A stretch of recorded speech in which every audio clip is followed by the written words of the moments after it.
আসসালামু আলাইকুম। কেমন আছেন সবাই? আশা করি সবাই সুস্থ আছেন এবং ভালো আছেন।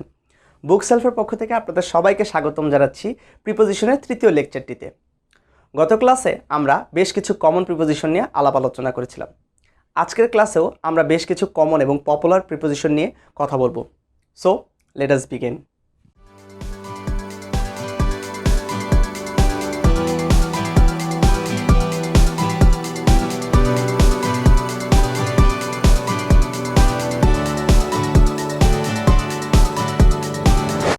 আজকে আমরা প্রথমে যে প্রিপোজিশনটা নিয়ে কথা বলবো সেটা হচ্ছে ওভার। কোনো কিছু স্পর্শ না করে উপরে গতিশীল অবস্থায় আছে এরকম অর্থ প্রকাশ করার জন্য আমরা ওভার এই প্রিপোজিশনটা ব্যবহার করে থাকি। যেমন the bug is flying over my head. কোনো কিছু ঢেকে দেওয়া অর্থ প্রকাশ করার জন্য আমরা ওভার এই প্রিপোজিশনটা ব্যবহার করে থাকি। যেমন হি পুট আ রাগ ওভার মি, সে আমার গায়ের উপরে একটা কম্বল দিয়ে ঢেকে দিয়েছে। রাগ শব্দের অর্থ হচ্ছে কম্বল। তথ্য এক প্রান্ত থেকে অন্য প্রান্তে প্রেরণমূলক মাধ্যমের পূর্বে বা যন্ত্রের পূর্বে আমরা ওভার বসিয়ে থাকি। যেমন Reza requested Romana over the phone to attend the meeting. Reza রোমানাকে ফোনের মাধ্যমে রিকোয়েস্ট করেছিল মিটিংয়ে অ্যাটেন্ড করার জন্য। আড়াআড়িভাবে এক পাশ থেকে অন্য পাশে বোঝানোর জন্য আমরা ওভার এই প্রিপোজিশনটা ব্যবহার করে থাকি। যেমন the bridge is over the river. কোনো কিছু উপর দিয়ে এক পাশ থেকে অন্য পাশে যাওয়া বা উপর দিয়ে উড়ে যাওয়া বোঝানোর ক্ষেত্রে আমরা ওভার এই প্রিপোজিশনটা ব্যবহার করে থাকি। যেমন the plane is flying over Dhaka, প্লেনটি ঢাকার উপর দিয়ে উড়ে যাচ্ছে। এবার আমরা যে প্রিপোজিশনটা নিয়ে কথা বলবো সেটা হচ্ছে আন্ডার। কোনো কিছুর নিচে বা নিম্ন স্থানের কোনো কিছু বোঝানোর জন্য আন্ডার এই প্রিপোজিশনটা ব্যবহার করা হয়। যেমন he tried to hide under the bed, অর্থাৎ সে খাটের নিচে পালানোর চেষ্টা করেছিল। আবার they stood under a tree to avoid rain, অর্থাৎ তারা বৃষ্টি থেকে বাঁচার জন্য গাছের নিচে দাঁড়িয়েছিল।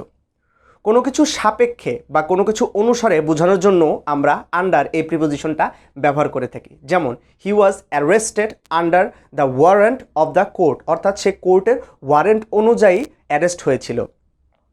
কোনো কিছু প্রক্রিয়াধীন অবস্থায় আছে এরকম বোঝানোর জন্য আন্ডার এই প্রিপোজিশনটা ব্যবহার করা হয়। যেমন this building is under construction, অর্থাৎ এই বিল্ডিংটা আন্ডার কনস্ট্রাকশন অবস্থায় আছে, অর্থাৎ বিল্ডিংটা তৈরি হচ্ছে এখনও। এবার আমরা খুবই গুরুত্বপূর্ণ কিছু প্রিপোজিশন নিয়ে কথা বলবো। প্রথমে আসি অ্যাক্রস। আড়াআড়িভাবে এক প্রান্ত থেকে অন্য প্রান্তে যাওয়া, অর্থাৎ নদী পার হওয়া, মাঠ পার হওয়া, রাস্তা পার হওয়া, এরকম বোঝানোর ক্ষেত্রে অ্যাক্রস এই প্রিপোজিশনটা আমরা ব্যবহার করে থাকি। যেমন it is dangerous to run across the road. He walked across the field, সে মাঠের মাঝখান দিয়ে হেঁটে গিয়েছিল। এরপর আসি অ্যাবাউট। কোনো কিছু সম্বন্ধে বা কোনো কিছু সম্পর্কে বলা বোঝাতে আমরা অ্যাবাউট এই প্রিপোজিশনটা ব্যবহার করে থাকি। যেমন tell me about the journey, আমাকে জার্নিটা সম্পর্কে বলো।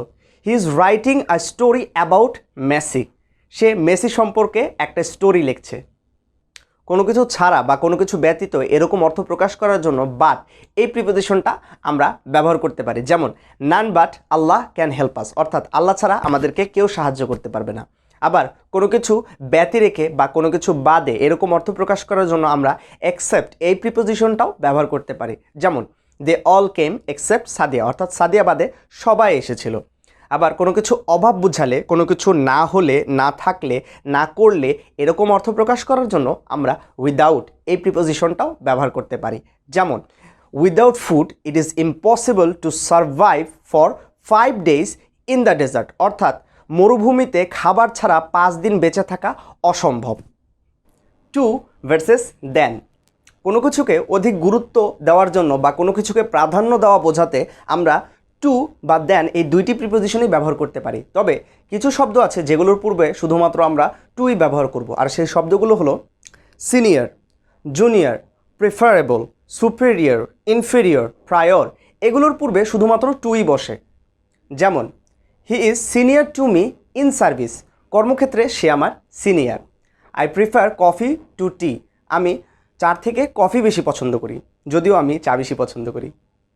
এগুলো বাদে বাকি সকল ক্ষেত্রেই আমরা দেন এই প্রিপোজিশনটা ব্যবহার করতে পারি। যেমন he is better than me, সে আমার থেকে ভালো। For versus since. ফর এই প্রিপোজিশনটা ব্যবহার করা হয় কোনো পিরিয়ড অফ টাইম বা কোনো নির্দিষ্ট সময় প্রকাশ করার জন্য। যেমন I am watching Tom and Jerry for 2 hours, আমি 2 ঘন্টা যাবৎ টম অ্যান্ড জেরি দেখছি। আবার I am working on this project for 1 ইয়ার, আমি 1 বছর যাবৎ এই প্রজেক্টের উপর কাজ করছি।